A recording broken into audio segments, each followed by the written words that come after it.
Vamos dar início ao ciclo de seminário do TGCN. Hoje nós teremos a doutoranda Perpétua Maria Fabre, orientada pelo professor Max Eric Sofner, que irá apresentar o seminário intitulado Estudo de Materiais Luminescentes para Aplicação como Conversores Espectrais. Eu vou pedir para a audiência manter os microfones e as câmeras desligadas e as perguntas serão feitas pelo chat. A mediação pela coordenação, por mim, professora Maria Priscila e professora Rosana. Nós iremos selecionar o grupo de perguntas e passar para a Perpétua. A Perpétua tem até 30 minutos para apresentar, e hoje nós teremos 3 seminários. Então, nós sairemos dessa sala, iremos para a segunda sala e depois pela terceira sala, de acordo com o que foi organizado. Bem-vinda, Perpétua. A palavra está com você, pode dar início ao seu seminário. Muito obrigada. Boa tarde, pessoal. Eu sou Perpétua, estou no segundo ano de doutorado e vou falar hoje um pouquinho do meu projeto de doutorado. Trouxe como título dessa apresentação Estudos de Materiais Luminescentes para Aplicação como Conversores Espectrais. A minha apresentação está dividida em introdução, onde eu vou falar um pouquinho da motivação do trabalho, uma breve revisão da literatura, objetivos, metodologia e como que está o andamento do trabalho. A matriz energética mundial ela é composta principalmente por fontes não renováveis de energia, como o carvão, o petróleo e o gás natural, que juntos correspondem a mais de 80% da matriz. No entanto, com os crescentes problemas ambientais relacionados à poluição atmosférica pela emissão de gases tóxicos, aliado ao desenvolvimento industrial e tecnológico acelerado, e o crescimento populacional tem aumentado significativamente a demanda de energia, e essa preocupação pela busca de fontes renováveis e limpas, que causem menos impacto ambiental e que sejam inesgotáveis. Uma alternativa de produção sustentável é a energia solar fotovoltaica, que possui algumas vantagens, como ter o sol como fonte abundante e limitada, é uma fonte inesgotável, é sustentável, não prejudica a natureza e que tem um grande potencial de geração de energia. A luz solar que chega à superfície terrestre oferece 10.000 vezes mais energia do que é consumida atualmente. No entanto, muito pouco dessa energia é aproveitada. Além disso, o Brasil, por ser um país tropical, ele possui um expressivo potencial de exploração de energia solar, visto que aqui a irradiação solar é aproximadamente 30% maior do que nos países como Alemanha, Estados Unidos, Japão, China e Espanha, que hoje são considerados os principais consumidores dessa energia no planeta. A energia solar fotovoltaica é um processo de conversão direta de radiação solar em energia elétrica e que ocorre por meio das células fotovoltaicas, que são dispositivos feitos a partir de materiais semicondutores, que são capazes de absorver os fótons emitidos pelo Sol e transformá-los diretamente em eletricidade. O uso da energia solar fotovoltaica em larga escala é ainda limitado, devido ao preço relativamente alto do seu quilowatt-hora, quando comparado com outras fontes convencionais de energia. E uma estratégia que se demonstra bastante promissora para reduzir o preço da eletricidade solar é aumentar a eficiência de células solares. Isso pode ajudar a tornar o uso dessa energia mais viável comercialmente. E, neste sentido, o desenvolvimento de materiais conversores de energia vem despertando interesse como potenciais materiais para melhorar a eficiência das células solares, que ocorre por meio dos processos de conversão de energia, que possibilita minimizar as perdas por incompatibilidade espectral nos dispositivos fotovoltaicos. Então, uma das principais causas da baixa eficiência das células solares é a incompatibilidade espectral entre as propriedades de absorção do material semicondutor, do qual é feito a célula, e o espectro de banda larga da radiação solar. Como a gente está mostrando nesse gráfico, essa curva em preto é o espectro do Sol, e ela tem seu máximo na região entre 400 e 700 nanômetros, enquanto que essa curva em rosa é a curva de um espectro resposta da célula solar de silício, que tem o seu máximo, né, na região entre 700 e 1000 nanômetros, ou seja, uma boa parte da radiação solar não é aproveitada por essa célula. Então, isso explica, né, a baixa eficiência desses dispositivos. A conversão, né, de energia solar em energia elétrica é controlada pelo material semicondutor da célula. E esse material semicondutor, ele possui um band gap, que é a energia de separação entre a banda de valência e a banda de condução. De modo que aqueles fótons, né, que estão com energia fora dessa banda, eles não são aproveitados para gerar eletricidade. E esses fótons, né, incidentes do Sol, eles podem carregar energia maior que a energia do band gap ou energia menor que a do band gap. No caso deles carregarem energia maior que a do band gap, esses fótons eles são absorvidos pelo material semicondutor. No entanto, o excesso de energia é liberado na forma de calor, são as perdas por termalização. Enquanto que aqueles fótons que têm energia menor que a do band gap, eles não são absorvidos pelo material, eles são transmitidos, então corresponde às perdas por transmissão. Então, esses são os dois principais tipos de perdas por incompatibilidade espectral nas células solares. Para o caso de uma célula solar de silício, que tem 90%, né, de participação no mercado, como a gente está mostrando nesse gráfico, essa parte em azul escuro, a gente observa, né, as perdas por termalização, que são aproximadamente 35%, e essa região em laranja são as perdas por transmissão, que são aproximadamente 20%, ou seja, mais de 50% da radiação solar incidente nessa célula não é aproveitada. Então, isso explica, né, a baixa eficiência desses dispositivos. E para minimizar, então, as perdas, né, referentes à termalização e aos fótons, né, transmitidos, pode-se empregar materiais conversores de energia, para transferir, né, o máximo do espectro solar para dentro da banda do material semicondutor. E dois processos luminescentes estão envolvidos nesse fenômeno de conversão espectral de energia, que é o Down conversion e o Up conversion. O Down conversion é a conversão descendente de energia. Ela é um processo no qual a absorção de fótons, né, de alta energia da região do ultravioleta do início do visível resulta na emissão de fótons de energia menor na região do visível e do infravermelho. Nesse caso, o material conversor descendente, ele se localiza na parte superior da célula, de modo que, para cada fóton de alta energia absorvido, um ou mais fótons de energia menor são criados, que serão, né, aproveitados pela célula solar. E o Up conversion é a conversão ascendente de energia. Ela é um processo no qual a absorção de fótons, né, de baixa energia, da região do infravermelho, resulta na emissão de fótons de energia maior, na região do visível. Nesse caso, o material conversor ascendente, ele se localiza na parte inferior da célula, de modo que aqueles fótons que foram transmitidos pela célula serão absorvidos por esse material e transformados em fótons que serão aproveitados pela célula solar. Nessa última figura, então, está mostrando a simulação de como seria uma célula solar com esses dois materiais, tanto, né, com o material conversor descendente, quanto também o material conversor ascendente. Então, muitos estudos, né, vêm sendo realizados no sentido de desenvolver materiais conversores de energia, e entre eles estão os vidros dopados com terras raras.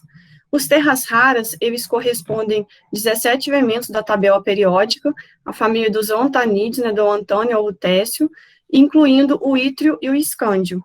E eles são considerados bons candidatos à conversão espectral, devido à larga variedade de níveis de energia, podendo converter radiação desde o ultravioleta até o infravermelho.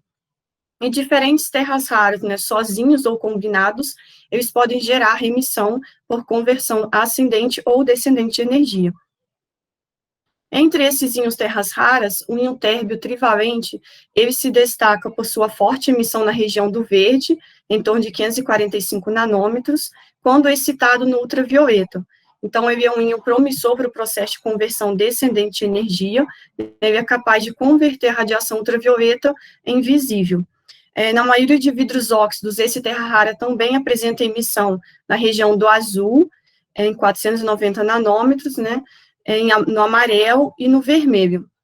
Além disso, o íon térbio, por ele apresentar níveis de energia ressonantes com o íon itérbio, ele pode ser empregado como sensibilizador para o íon itérbio. Como está mostrando nesse gráfico, nesse caso, então, o íon térbio, ele absorve a radiação na região do azul, em torno de 488 nanômetros, transfere essa energia para o íon itérbio, que, por sua vez, pode decair emitindo radiação na região de 980 nanômetros, na região do infravermelho próximo, que é a região onde as células solares de silício têm maior resposta espectral. Um outro candidato à conversão espectral de energia é o terra rara ômio. Ele se destaca por sua emissão na região do verde e do vermelho, quando excitado tanto no visível, em torno de 453 nanômetros, quanto excitado também no infravermelho próximo, em torno de 980 nanômetros. Esse íon, ele é capaz tanto, né, de realizar a conversão descendente, como também a conversão ascendente de energia. Ele apresenta uma emissão mais fraca no infravermelho próximo, em torno de 755 nanômetros, e também tem uma emissão no infravermelho médio, em torno de 2 micrômetros.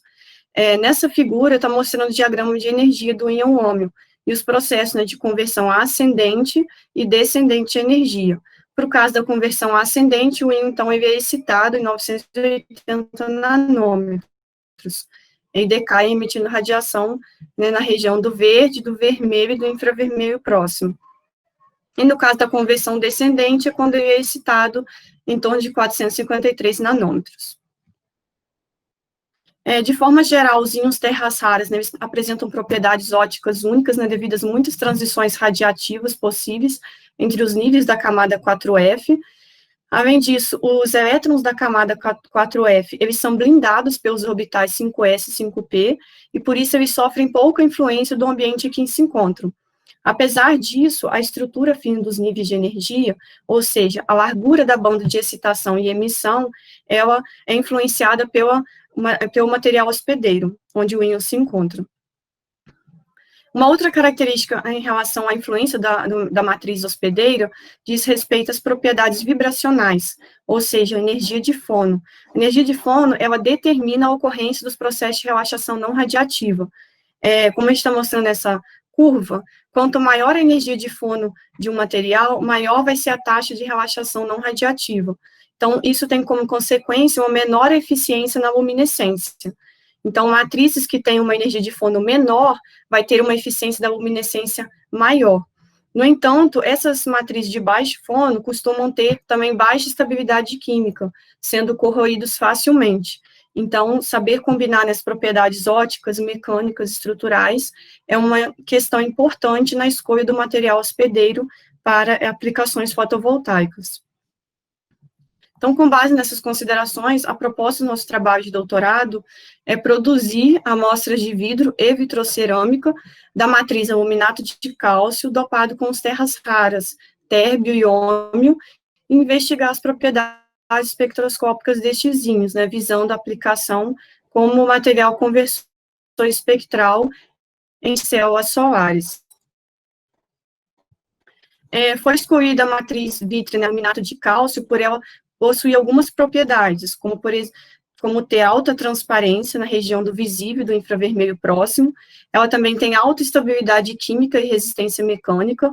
Ela não possui natureza higroscópica, né, quando comparado com sistemas de baixo fono, como os iodetos, os brometos, os calcogenetos, e por ela apresentar uma energia de fono relativamente baixa, quando comparado com os sistemas, né, de alto fono, como os silicatos, os fosfatos e os boratos.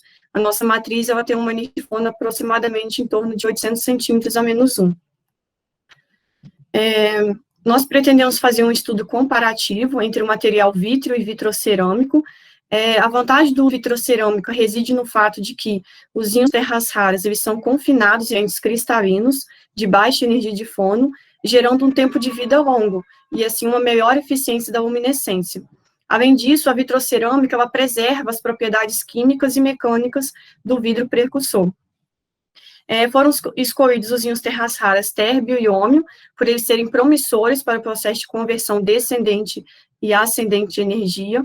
Eles também podem ser empregados, né, como sensibilizadores para o íon térbio e emitindo radiação, né, na região do azul, do verde, do vermelho e do infravermelho. Agora eu vou falar um pouquinho da metodologia do trabalho, a produção das amostras. A nossa amostra base, né, a nossa matriz vítrea é a matriz de Davy, de 1978, que é composta principalmente por óxido de cálcio e óxido de alumínio, e que possui também um pouco, né, de óxido de magnésio e óxido de bário. Nós pretendemos fazer um conjunto de 4 amostras, sendo 2 de vidros, né, um de vidro dopado com térbio e outro de vidro dopado com ômio. E a partir da produção dos vidros, obter a vitrocerâmica por meio de tratamento térmico. As amostras também serão dopadas, né, com diferentes concentrações dos íons dopantes, de acordo com a faixa, né, indicada na literatura, que para o caso do térbio é de 0,1 a 5% em mol, e no caso do ômio é de 0,05 a 3% em mol. Os nossos vidros, eles serão produzidos, né, pelo método de fusão, resfriamento rápido. Esse método, né, consiste primeiro na pesagem dos elementos de partida, né, os reagentes, que serão pesados em proporções estequiométricas de modo a se obter 15 gramas de amostra final. Em seguida, esses reagentes, eles são misturados, homogeneizados por 10 minutos e transferidos para um cadinho de platina. Depois serão levados ao forno para fusão a 1.500 graus durante 1 hora. Em seguida, então, esse líquido ele é retirado rapidamente do forno e derramado, né, sobre uma placa de grafite, pré-aquecida a aproximadamente 300 graus Celsius. E esse processo, né, de retirada do forno tem que ser feito, né, de forma bem rápida para haver a formação do vidro, né, a vitrificação. E nós pretendemos fundir nossas amostras por 3 vezes para garantir, né, uma melhor homogeneidade, evitando bolhas e estrias.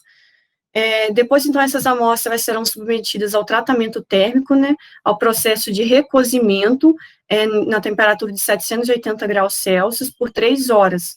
Esse mecanismo, esse processo, né, ele é necessário para aliviar as possíveis tensões mecânicas presentes no vidro.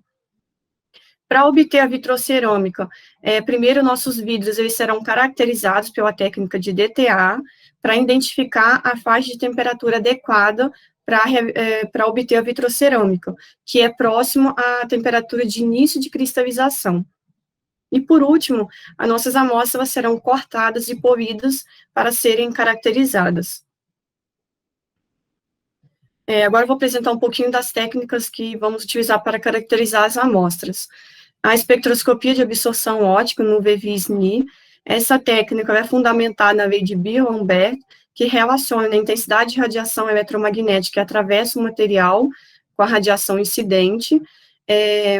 As medidas experimentais que a gente obtém são as de transmitância, que é dada, né, pela razão entre a intensidade de radiação eletromagnética que atravessa o material com a radiação incidente, e a partir dessas medidas experimentais que a gente obtém o coeficiente de absorção óptico. Essa técnica ela será empregada para obter os espectros de absorção das amostras, e a partir desses espectros, então, identificar as transições ópticas e os respectivos comprimentos de onda que ocorrem. Também para construir o diagrama de energia dos íons.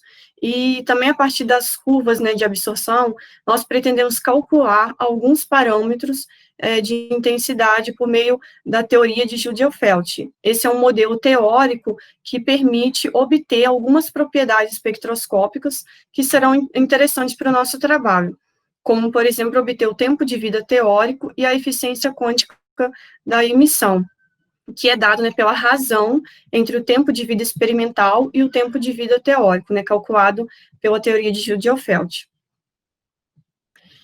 Outra técnica que vamos utilizar é a espectroscopia de luminescência.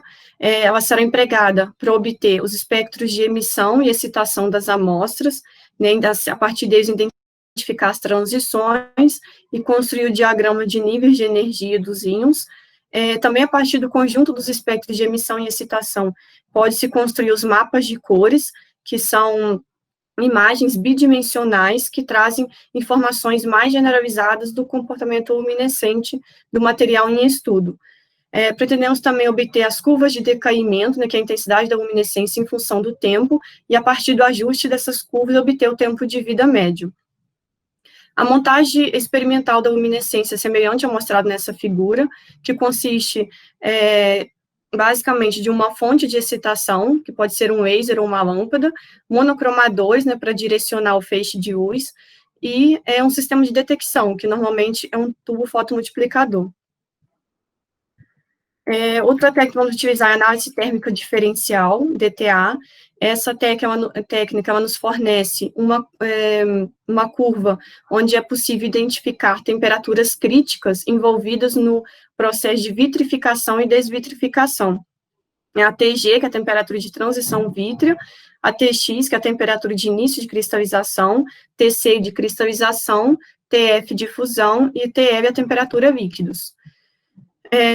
Nessa figura, está mostrando a curva de DTA de um vidro, né, fosfato germanato, dopado com hérbio, onde é possível identificar essas temperaturas críticas envolvidas, né, no processo de vitrificação e desvitrificação. Essa técnica será essencial no nosso trabalho para a gente identificar a faixa de temperatura adequada para produzir a vitrocerâmica, que é próxima à temperatura de início de cristalização. Além disso, ela possibilita obter alguns parâmetros, né, que permitem avaliar a estabilidade de uma composição vítrea. Os parâmetros, né, TS, dado por essa equação aí, que está relacionado à estabilidade térmica, o parâmetro KGL está relacionado à capacidade de formar vidro, e esse parâmetro S, dado por essa equação, né, que está relacionado à resistência à desvitrificação. Vamos utilizar também algumas outras técnicas, né, para complementar o estudo, a densimetria, né, para obter as medidas de densidade, a partir dessas medidas, obter o volume molar e o número de íons por centímetro cúbico. Este último é essencial para comparar, né, o nível de dopagem entre diferentes matrizes. Também vamos utilizar a difratometria de raio-x, para, a partir dos difratogramas, né, no caso dos vidros, identificar os características da estrutura amorfa, e no caso da vitrocerâmica, identificar as bandas largas, né, associadas à fase vítrea, e os picos de difração associados aos microcristais. A refratometria, a gente vai obter as medidas de índice de refração. Essas medidas elas serão utilizadas, né, nos cálculos da teoria de Julia-Felt, e a espectroscopia no infravermelho por transformar de Fourier. Essa técnica ela nos fornece informações dos modos vibracionais do material. E no nosso caso, o máximo modo vibracional óptico está relacionado com a máxima energia de fono. Como que está o andamento do trabalho? O que foi possível cumprir até o momento? A gente pôde fazer uma boa revisão bibliográfica, realizar a defesa do projeto de doutorado, cumprir os 35 créditos, né, exigidos pelo programa, e dar entrada também no exame de qualificação. O que ainda falta? Produção e caracterização das amostras, análise dos resultados, pretendemos também realizar estágio docente, preparar material para divulgação em periódicos, e a redação e defesa da tese. Muito obrigada. Obrigado, Perpétua. Obrigado.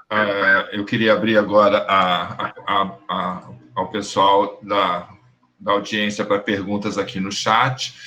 As células fotovoltaicas, durante muitos anos, elas foram uma inovação e depois elas foram perdendo a utilização justamente por essa eficiência de fotocorrente, né? Que elas foram sendo substituídas e agora voltaram à moda, com polímeros, condutores, com uma série de transformações. Eu fiquei surpreso que eu também estou trabalhando com isso, só que numa outra visão. Eu estou propondo remontar a célula fotovoltaica de Grätzel, unindo a fase do sensibilizador com a fase do condutor de dióxido de titânio. Muito parecido com só que nós vamos testar isso também na fotocorrente. Você pretende fazer experimentos de teste de fotocorrente ou só caracterização da eficiência fotoquímica ou fotofísica dos seus vidros? Não, a gente está, no momento, a gente está focando nos vidros, em obter um material vítreo que seja eficiente né, para depois aplicar na célula solar. Mas a proposta aqui é produzir e caracterizar os vidros. Tá, então, tem alguém mais? Eu tenho mais perguntas. Se ninguém tiver, eu vou cometer. Excelente, a Priscila Caetano, excelente apresentação. No caso, quando eu obtiver os resultados publicados, vocês pretendem apresentar o que produziram em alguma empresa ou algum evento como Mostre do IFE, ou fazer alguma coisa mais voltada para a aplicação tecnológica e patenteamento? Se possível, sim, com certeza. Agora eu tenho uma pergunta técnica. É processo multifóton? É processo multifóton? Quando vocês falam em conversão de baixa energia, transferência de energia de baixa energia para mais alta energia, termodinamicamente isso não existe, né? A não ser que você tenha um processo de absorção multifóton. Eu não posso ter um fóton de 900 fazendo uma transição eletrônica de 400 nanômetros. Você está entendendo o que eu quero perguntar?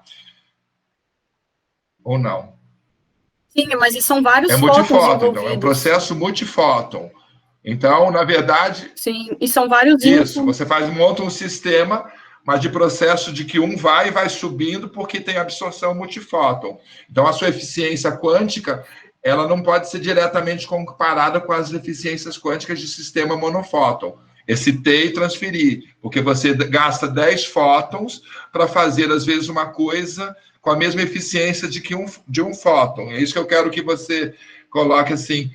No início, às vezes, a gente fica meio perdido, porque muita gente fala, eu vou fazer transferência de energia. Não dá para transferir energia de menor para maior. Dá para você fazer absorção, reabsorção, reabsorção, multifóton, que é o material que você está trabalhando, é isso? Uhum. No caso da conversão ascendente, é necessário ter mais de um fóton para poder converter em um único fóton de energia maior. Tá. Tem mais alguma pergunta? Nós temos tempo ainda. Eu tenho mais. O que não falta, Rosana, a diferença entre o vidro e a vitrocerâmica é apenas no processo de vitrificação ou também tem alguma modificação da composição? Foi pergunta da professora Rosana Aparecida. Então, a vitrocerâmica, ela é um vidro que você faz um tratamento térmico para crescer cristais nela. Então, ela tem uma fase vítrea e tem os cristais imersos naquela fase vítrea. Respondeu, Rosana? A Isabela perguntou aqui, na técnica up-down, como o fóton passa a ser mais energético? Você explicou que é um processo multifóton, né? Na verdade, é down-up, né? É o contrário. Então, acho que a resposta foi respondida, Isabela. Ela é um processo em que um segundo fóton absorve e faz uma transição eletrônica com a diferença de um segundo estado excitado do sistema. É uma montagem de sistema que eu tenho vários estados excitados. Não é transferência de energia, é multifóton. Muita gente chama errado o processo. Você já fez algum experimento? Tem alguma coisa relacionada à interferência da atmosfera, oxigênio, por exemplo? Porque o tempo de vida do estado excitado para a transferência e o início da fotocorrente é extremamente importante. Se o processo é mais rápido para transferir para a atmosfera e excitar o oxigênio, por exemplo, do que transferir para o sistema fotocondutor, você leu alguma coisa na literatura a respeito de possíveis efeitos nesses sistemas vítreos do oxigênio, da presença de oxigênio ou de atmosfera? Entendeu? Em relação à produção ou à caracterização? Não, o efeito quando você vai fazer aproveitar a energia gerada e emitida pelo seu vidro. Esse processo tem que ser mais rápido do que o processo de transferência competitivo. Você vai montar uma célula fotovoltaica, concorda? No futuro, você vai montar uma célula fotovoltaica. É isso que você vai caracterizar o seu vidro. Ele tem tudo para dar certo para fazer a primeira etapa da fotovoltaica. Você agora vai precisar conectar ele ao fotocondutor, que será um fotocondutor, que vai gerar fotocorrente. Você vai fazer uma camada num vidro, mais uma camada de um fotocondutor. Ou ele faz as duas coisas, ele gera separação de carga no mesmo vidro. Então, isso daí a gente não testou ainda, porque a gente está só caracterizando mesmo os vidros, e eu não vi, assim, na literatura, em relação ao ambiente que se altera, não vi falando nada a respeito de mudar Não, eu estou perguntando porque me interessa pegar o seu vidro e montar no meu condutor. Eu pego o seu vidro, faço um sanduíche. Eu não vejo nenhum lugar falando que tem influência do ambiente, não. A gente faz normalmente no laboratório, a gente só coloca uma caixa no luminescência para poder não tirar o externo, mas em relação ao oxigênio, isso aí a gente não tem essa influência, não. Então, tá bom. Obrigado, Perpétua. Mais algum? Posso perguntar? Fazer uma pergunta também. Tá, então faça uma pergunta. Priscila? Na verdade, é mais uma curiosidade. Perpétua, quando você falou sobre a curva de mapa de cores, eu queria saber se você vai usar essa definição de mapa de cores, porque, por exemplo, a colorimetria, ela tem um diagrama de cores, que eles usam aquela escala de red, green, blue, RGB, mas é porque ela não botou o mapa. Eu, por exemplo, se eu fosse fazer uma apresentação, seria interessante botar um mapa de cores. Poderia ter colocado mesmo. Isso é só uma sugestão, entendeu? Porque tem dois tipos, um é mapa, outro é diagrama, outra... Para quem não é da área, entender o que você está falando. E até porque é uma coisa extremamente ilustrativa, né? Então, eu acho que seria interessante, porque aí você tem as coordenadas das cores, que aí, para até você levar a pessoa, né, quem está assistindo o seu seminário, entender mais ou menos as cores que você vai trabalhar, né? A luz branca, somatória de todas as cores, esse tipo de coisa. Só isso que eu queria sugerir para você, numa próxima apresentação, que você colocasse que mapa de cor que você vai trabalhar. Eu poderia ter colocado. Posso falar? A pergunta, Ronaldo, você tem uma pergunta? Sim. Pode fazer. Parabéns aí pela apresentação. Muito obrigada. A perguntinha é o seguinte: em geral, quando a gente vê os artigos publicados, né, sobre a produção de células fotovoltaicas, né, desde o momento que eles usavam, né, filmes finos, telurito de cádmio, arseneto de galho, né, e o silício monopolicristalino, que é muito usado hoje, em geral, os trabalhos dão uma ênfase muito grande para a questão da eficiência energética, né, na conversão de energia luminosa em energia elétrica. Eu sei que você ainda não cresceu, sintetizou essas células suas, né, está no processo, mas existe algum cálculo teórico dessa porcentagem ao final? O que você vai ter no final? Uma estimativa? Então, já tem até alguns artigos que eles mostram, né, o cálculo teórico de pessoas, né, que já estudaram para ver a eficiência da célula solar. Então, a gente já tem na literatura até modelos teóricos para fazer esse cálculo, mas eu ainda não peguei para poder fazer ainda, mas existe sim. Mas é maior do que o silício usado hoje. Mas o modelo teórico, assim, ele é mais aproximado, né? Não é exatamente o que a gente vai obter no laboratório, mas é uma previsão, e existe sim. Só que eu não peguei ainda para calcular isso, não.